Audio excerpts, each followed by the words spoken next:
Réalité de l'acceptation du décret est que celle-ci est concevable à propos de ce qui s'oppose aux passions. Hawa. Sache que ceux qui disent que face à ce qui contredit les passions et les différentes sortes d'épreuves, seule est concevable la constance et aucunement l'acceptation du décret. Leur erreur vient de ce qu'ils ont nié l'amour. Or, lorsqu'on établit que l'amour de Dieu et la perte en Dieu sont quelque chose de plausible, il apparaît avec évidence que l'amour engendre l'acceptation de tout ce que fait le bien-aimé. Pour le montrer, nous suivrons deux voies. Première voie. L'insensibilité de la douleur peut atteindre un degré tel qu'on peut être victime de la douleur et ne pas en souffrir. On peut être blessé et n'en ressentir aucune douleur. Exemple, le guerrier qui est sous l'emprise de la fougue aussi bien que de la frayeur et qui est blessé, il n'en aura pourtant aucune sensation. Il lui faudra voir le sang couler pour prendre conscience de sa blessure. Il faut en dire autant de celui qui se fait du souci pour l'un de ses proches. Il pourra être piqué au pied d'une épine. Pourtant, attendu l'état de bouleversement intérieur dans lequel il se trouve, il n'en ressentira pas la douleur.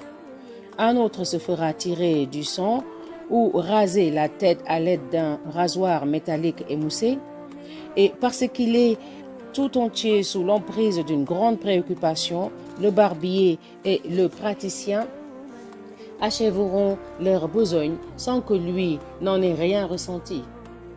Cela tient justement au fait que le cœur est tout entier sous le coup des préoccupations qui le tiennent à un point tel qu'il sera incapable de prêter attention à quoi que ce soit d'autre.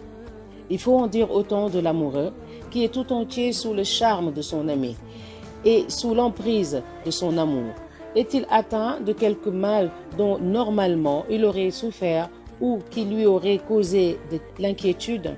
S'il n'avait pas été sous le coup de l'amour, il n'en ressentira aucune inquiétude ni la moindre douleur, tellement est forte l'emprise de l'amour sur son cœur.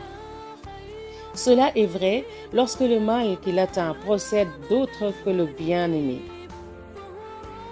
Que dire lorsque c'est le bien-aimé en personne qui en est la cause? Or, rien ne subjugue tant le cœur que l'amour et la passion. Quand on pense à ce que peut être une douleur légère que provoque un amour qui est faible, qu'en dire lorsqu'il est fort? L'amour, en effet, est susceptible de plus ou de moins au plan de l'intensité, comme c'est le cas pour la douleur.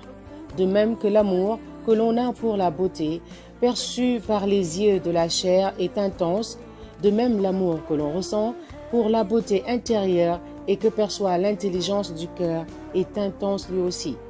Or, la beauté et la majesté de la présence seigneuriale, Hadra al-Rububiya, dépassent infiniment tout ce qu'on peut imaginer en fait de beauté et de majesté. Celui à qui sera dévoilée une face de cette beauté en sera tellement ébloui qu'il en sera comme étourdi et perdra cœur. Il sera en conséquence insensible à tout ce qui peut lui arriver. On raconte que la femme de Fath al-Mawsili était tombée et eut l'ongle arraché. Elle partit d'un grand éclat de rire. À ceux qui lui demandaient si elle n'avait pas mal, elle répondit: « Le plaisir de la récompense a effacé de mon cœur la sensation amère du mal. » Sahl avait la même maladie dont était atteint un autre qu'il soignait. Lui négligeait de le faire, comme on lui en faisait la remarque, il dit: « Oh Dawsat, les coups du bien-aimé ne font point mal. » Deuxième voie. On peut aussi bien sentir la douleur et en avoir un sentiment aigu, et cependant pouvoir non seulement l'accepter, mais la rechercher. Je veux dire, la vouloir d'un vouloir de raison, bien que, par nature, on a envers elle de l'aversion. Exemple, on demande à un praticien de pratiquer une saignée.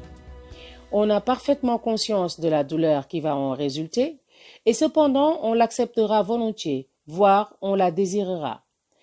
On ira jusqu'à embrasser le maître pour le remercier de ce qu'il a fait. Tel est l'état de celui qui accepte volontiers la souffrance qu'on lui cause. Il faut en dire autant de celui qui part en voyage pour un profit qui les compte. Il est parfaitement conscient des désagréments du voyage, pourtant, ce qu'il espère lui rend les désagréments du voyage plutôt agréables et il s'en accommodera très volontiers. Ainsi, tous les maux qui peuvent nous arriver de la part de Dieu, on les accueillera volontiers, puisqu'on est certain que la récompense qu'il réserve est infiniment supérieure à tout ce qu'on a pu manquer. On agréera volontiers le mal, on l'aimera, on en saura gré à Dieu. Ceci dans le cas où l'on aspire, en contrepartie, à la récompense et au bienfait divin. Il se peut aussi que l'amour soit si fort que l'on recherche plus que la satisfaction du bien-aimé. Dans ce cas, c'est ce que veut le bien-aimé, ce qui lui fait plaisir, qui sera aimé et désiré. Or, tout cela, on le retrouve dans l'expérience qu'on a de l'amour humain et que les écrivains ont chanté à l'envi, aussi bien en prose qu'en poésie. L'idée, ma'na, qu'on s'en fait ne dépasse pas cependant la beauté de la forme extérieure qui tombe sous les regards. Considère un instant cette beauté. Elle est faite de peau, de chair, de sang qui drainent des impuretés. Au départ, un peu de sperme, pour finir un cadavre puant. Entre ces deux états, un dépôt d'excréments. Considère l'instrument qui permet de percevoir cette beauté. Il est si quelconque. Que d'erreurs ne commet-il pas? Confusion entre grand et petit, entre ce qui est proche et lointain, entre le beau et le laid. Quand on pense qu'à ce plan-là, l'amour peut devenir si envahissant. Comment ne pas admettre l'existence d'un amour éternel qui ne connaît ni commencement ni fin? Un amour dont la perfection est infinie et qui est sensible à l'œil intérieur, basira, qui est à l'abri de toute erreur, qui survit à l'amour de l'œil sensible, du corps et qui est bien vivant auprès de Dieu. Toute la joie des faveurs divines, jouissant d'un supplément de lucidité et de perspicacité après la mort physique. Cela est patent quand on le considère sous l'angle de la raison. Différents témoignages sur l'état des amoureux de Dieu, sur leur dit, sont là pour en confirmer l'existence. Témoignage. Shaqiq al-Balqi a dit: quiconque réfléchit sur la récompense attachée à l'épreuve désirera ne plus en être libéré. Al-Junaid a dit: j'ai demandé à Shari al-Saqati si l'amoureux ressentait la douleur de l'épreuve. Il me répondit: non. Même si d'un coup d'épée, dis-je, on lui tranche la tête, parfaitement, dit-il. Dut-il avoir la tête tranchée 70 fois de suite? On a dit: tout ce qu'il aime, je l'aime, dussé-je.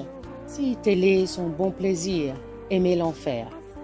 Bishr ibn al-Harith a dit: je rencontrai un homme à l'est de Bagdad qui avait dû recevoir 1000 coups de fouet et qui, pourtant, ne poussait pas une plainte. Comme on l'a mené en prison, je le suivis et je lui dis: pourquoi as-tu été flagellé? Parce que j'aime, dit-il. Qu'est-ce qui fait que tu ne pousses pas une seule plainte? C'est que mon bien-aimé est là près de moi, qui me réconforte et me voit. Qu'aurait-ce été si tu avais la vision face à face de l'aimer par excellence? À ces mots, il fut comme foudroyé et tomba raide mort. Yahya ibn Mu'adh a dit: lorsque les habitants du paradis verront Dieu, le plaisir qu'ils en éprouveront ravira l'œil de leur cœur et ils demeureront dans cet état 800 ans durant. Que dire des cœurs qui se transportent entre sa beauté et sa majesté? Lorsqu'ils voient la majesté, ils le vénèrent et lorsqu'ils voient la beauté, ils s'en vont errants et égards. Bishr ibn al-Harith a dit: à mes débuts spirituels, j'avais été à Abadan. Je rencontrai là un aveugle, lépreux, atteint de folie, qui gisait à terre sans connaissance, la chair en proie aux fourmis. Je lui relevai la tête et la posai sur mon giron et me mis à réciter des prières. Soudain, il s'éveilla et dit: Quel est cet intrus qui s'est interposé entre moi et mon Seigneur? Dût mon Seigneur me couper en menus morceaux, je ne concevrai pour lui qu'un plus grand amour. Depuis lors, ajouta Bishr, chaque fois qu'il m'est arrivé d'être témoin d'une épreuve quelconque qui est ce lieu de rencontre entre le serviteur et son Seigneur, je me suis bien gardé de m'entremettre. Abu Amr Mohammed ibn al-Ash'at a dit: Les Égyptiens restèrent 4 mois en ayant pour toute nourriture la contemplation du visage de Joseph alayhi salam. Lorsqu'ils avaient faim, ils regardaient son visage. Sa beauté les rendait insensibles aux morsures de la faim. On trouve dans le Coran quelque chose de bien plus sublime encore. Les femmes se coupèrent la main, tout entière perdues dans la contemplation de la beauté de Joseph. Elles ne s'aperçurent de rien. On raconte que Jonas alayhi salam dit à Gabriel: Montre-moi l'homme le plus religieux du monde.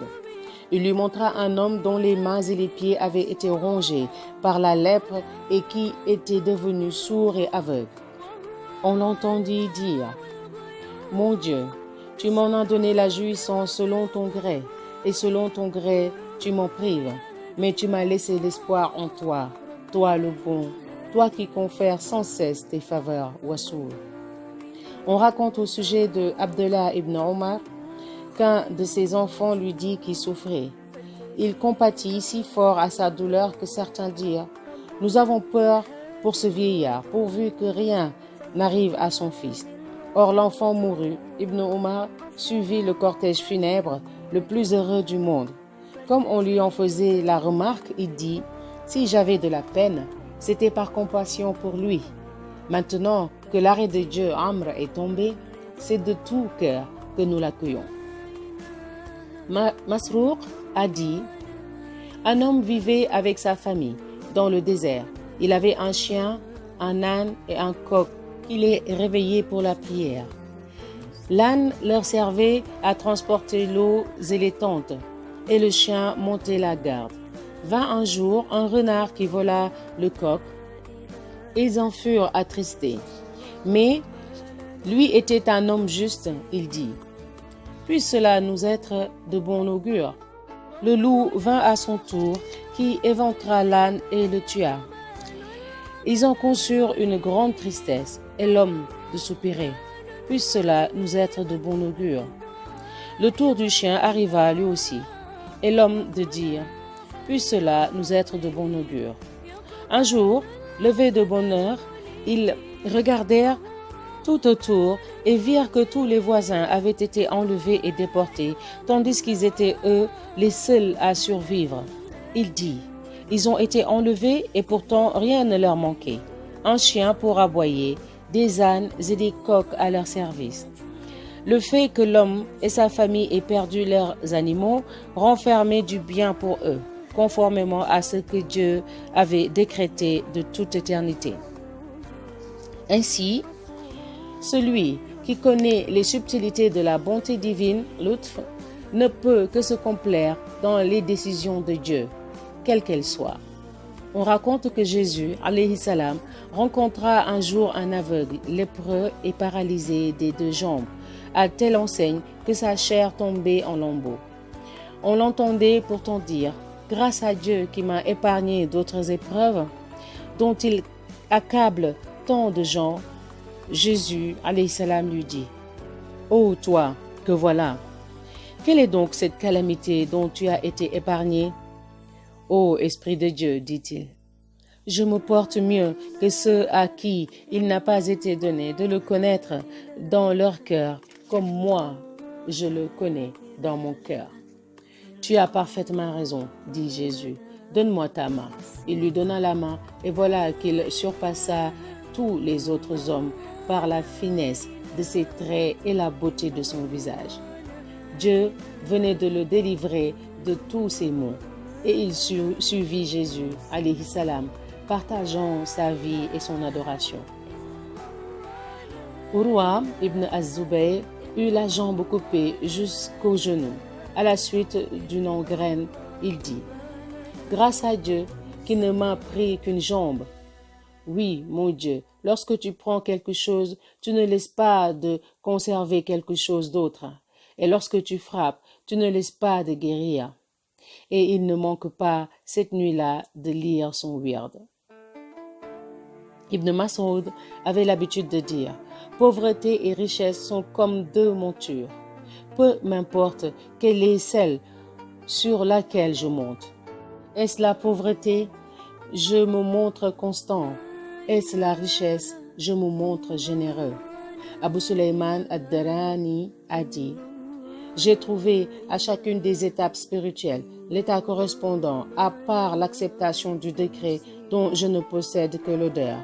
Même s'il devait accueillir au paradis toutes les créatures, et moi, me précipiter en enfer, j'accepterai cela volontiers. » On demande à un sage, « As-tu atteint le plus haut sommet de l'acceptation du décret ?» Le plus haut sommet, non, dit-il, mais l'étape de l'acceptation du décret, oui. Dut-il se servir de moi comme d'un pont pour faire passer tout le monde au paradis et me jeter, moi, en enfer? Par fidélité à son serment pour le salut des créatures, j'aimerais cela comme venant de sa sagesse et je l'accepterai volontiers comme conséquence logique de son serment. De telles paroles, seul peut les prononcer celui qui sait que l'amour s'est emparé de lui au point de l'empêcher de souffrir les peines de l'enfer. À supposer qu'il y ait un reste de sensation, cela est tellement submergé par les délices qu'il ressent d'avoir été l'objet de l'acceptation du décret du bien-aimé qu'il a envoyé en enfer. L'emprise que peut avoir cet état sur lui n'est pas impossible, même si cela nous semble l'être à nous autres, hommes faibles. Ce n'est pas une raison pour que celui qui est faible nie par sentiment de frustration les états spirituels qui sont le propre des plus forts.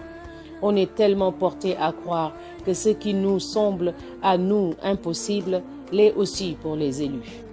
Ar-Dabari a dit « J'ai rapporté à Abu Abdallah ibn al-Jala al-Dimashqi ces paroles qui disaient telle personne « Je souhaite que mon corps fût débité en menus morceaux avec des ciseaux et que les créatures se conforment à sa volonté. » Je lui demandai ce que cela voulait bien dire. Il répondit « Voilà, si ce langage a pour but de magnifier Dieu et de l'exalter, j'en ignore les sens. Mais si cela tient de la piété qu'on ressent pour les hommes et d'un conseil qu'on veut leur donner, j'en sais la signification. » Ce disant, il perdit connaissance. Imran ibn al-Hussein était atteint d'hydropisie et il était resté allongé sur le dos 30 ans durant, ne pouvant ni se lever ni s'asseoir. Dans son lit de branches de palmier, on avait percé un trou pour qu'il fasse ses besoins.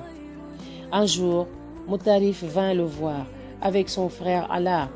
À sa vue, il fondit en larmes. Imran lui dit « Pourquoi pleures-tu de te voir dans un si triste état? Ne pleure pas, dis-lui ce qui plaît à Dieu, voilà ce qui me plaît à moi aussi. » Et il ajouta « Je vais te faire une confidence et je prie Dieu que cela soit pour ton bien. Je voudrais seulement que cela restât secret jusqu'à ma mort. Voici les anges me visitent et je vis dans l'intimité avec eux. Ils me disent « Salut à toi ». J'entends leurs salutations. Et ainsi, j'ai l'assurance que ce mal dont je souffre ne tient pas du châtiment, puisqu'il me vaut cette faveur divine insigne. Celui qui, dans son malheur, expérimente pareille chose, comment n'y mettrait-il pas sa satisfaction, Rida? Lorsque Saad ibn Abi Waqqas vint à la Mecque, il était devenu aveugle. Les gens accoururent à lui pour le voir et lui donner chacun à son tour d'intercéder pour eux. Et lui faisait une prière en faveur de celui-ci, de celui-là, et sa prière était exaucée. Et Abdullah ibn As-Sa'id lui dit « Je l'ai abordé, j'étais encore jeune. Il me reconnut et me dit « N'est-ce pas toi qui récites le Coran aux gens de la Mecque ?» « Mais oui, dis-je, Abdullah ibn as-Sa'ib lui dit, « Tu pries pour les autres? Que ne demandes-tu à Dieu une faveur pour toi? Dieu te rendrait certainement la vue. » « Mon fils, dit-il en souriant, ce que Dieu, pureté à lui, a de toute éternité décrété, m'est bien plus précieux que ma vue. » Un gnostique perdit un jour son enfant.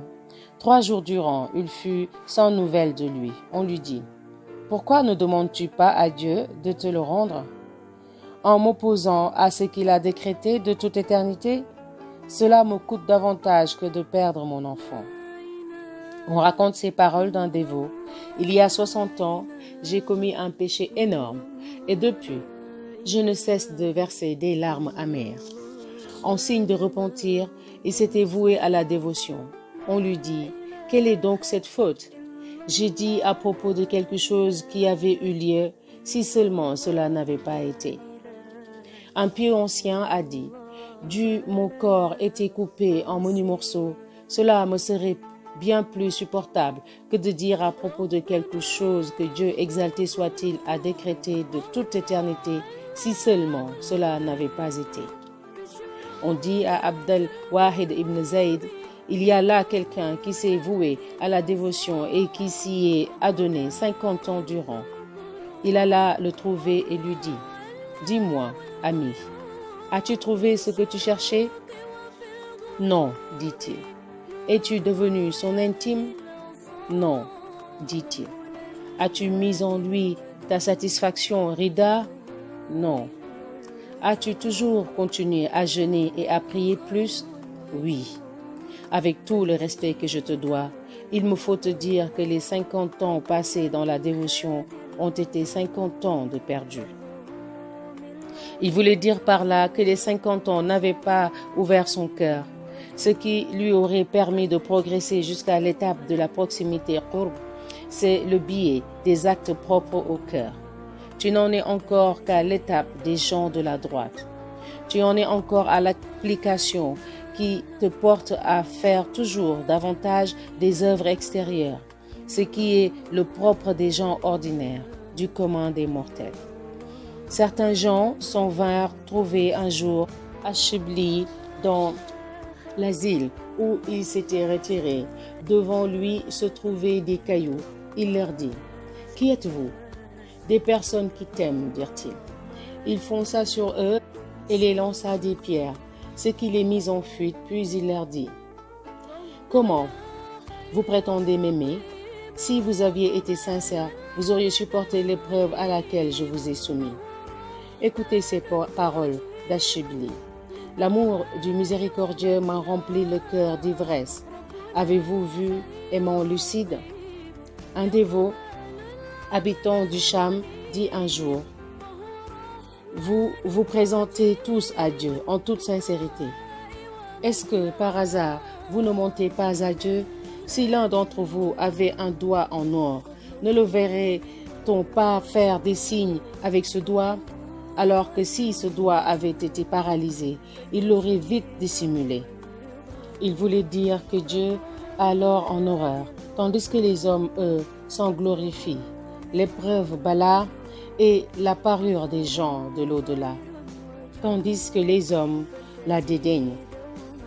On raconte qu'un incendie s'était déclaré dans un marché. On vint dire à un riche marchand que tout le bazar avait été la proie des flammes et que seul son magasin avait été épargné. « Grâce à Dieu, dit-il. »« Comment as-tu le front, lui dit-on, de rendre grâce à Dieu pour ce dont tu as été épargné, alors que les musulmans ne l'ont pas été. » Il abandonna sur le champ le commerce, laissa la boutique pour tout le reste de la vie en vue de se repentir et d'obtenir le pardon de Dieu pour cette parole qu'il avait dite. Grâce à Dieu. Médite ces récits. Ils te montreront avec assez de clarté que la satisfaction rida quant à ce qui va à l'encontre des passions n'est pas chose impossible. C'est plutôt une des étapes les plus sublimes qui caractérisent les dévots. Si cela est possible s'agissant de l'amour voué à la créature, à plus forte raison, cela l'est-il en ce qui concerne l'amour de Dieu et de l'au-delà. Cette possibilité existe à un double point de vue. 1. On peut donner sa satisfaction à Dieu dans la douleur, dans l'espoir d'une récompense à venir, tout comme on acquiesce le recours à la saignée et aux médicaments dans l'espoir de guérir. 2. On peut donner sa satisfaction à Dieu sans avoir autre chose en vue que de se conformer au vouloir, mourad, du bien-aimé, et parce que cela lui agrée.